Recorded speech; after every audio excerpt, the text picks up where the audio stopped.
News, जनजागृती साध्यम, हक्काचे लोकमाध्यम। जळगाव महानगरपालिकेचे शिवसेनेचे माजी नगरसेवक अनंत उर्फ बंटी जोशी यांनी आपल्या राहत्या घरी गळफास घेऊन आत्महत्या केल्याची धक्कादायक घटना समोर आली असून या घटनेमुळे जळगाव शहरात खळबळ उडाली आहे। सदर घटना उघडकीस येताच नातेवाईकांनी अनंत जोशी यांना तात्काळ जिल्हा रुग्णालयात दाखल केले, मात्र वैद्यकीय अधिकाऱ्यांनी त्यांना मृत घोषित केले। दरम्यान आत्महत्येचे कारण अद्याप अस्पष्ट आहे। माजी नगरसेवक अनंत जोशी यांच्या आत्महत्येची बातमी कळताच महानगरपालिकेतील सर्वपक्षीय माजी नगरसेवकांनी जिल्हा रुग्णालयात धाव घेतली।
दूध आणलं का?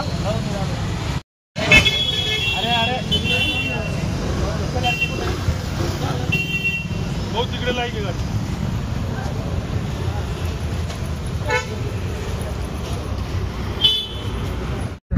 दुर्दैवी अशी घटना घडली की आमचे मित्र बंटी जोशी ते आज राहिले नाही। अत्यंत मनमिळावू स्वभावाचा की कोणाशीही कधीही वाईटपणा झालेला नाही। संपूर्ण महानगरपालिकेच्या कामकाजात एक अभ्यासू व्यक्तिमत्व म्हणून बंटीची ख्याती होती। गेले 10 वर्ष 2 टर्मपासून त्याच्यासोबत काम करण्याची आम्हाला संधी मिळालेली होती।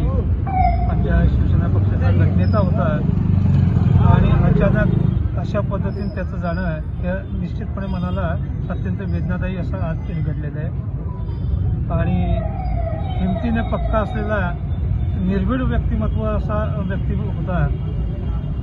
त्याच्या अचानक जाण्याने संपूर्ण आमच्या शिवसेना कुटुंब म्हणा किंवा महानगरपालिकेतील सर्व सदस्यांना अत्यंत मनाला दुःख झालेलं आहे आणि ही घटना जी आहे ती खरंच दुर्दैवी होती। गेल्या 1 महिन्यापासून तो सकाळी आणि संध्याकाळी नियमितपणे माझ्या ऑफिसवर यायचा, परंतु काहीसा उदास असा असायचा। परंतु उदास का होता याच्या संदर्भातही विचारणा केली तर त्याला असं कुठलाही त्रास नव्हता, कुठला आर्थिक त्रास नव्हता, शारीरिक त्रास नव्हता किंवा मानसिक त्रास नव्हता, परंतु काही असा खिन्न असा राहायचा।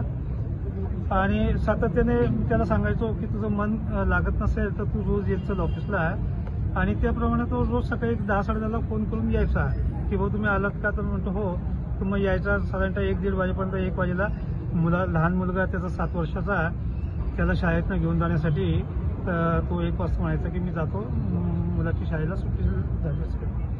आणि पुन्हा संध्याकाळी यायचा, 2-3 तास बसायचा, परंतु असं काही त्याच्या मनात चाललेलं असेल याची यत्किंचितही कल्पना आली नाही।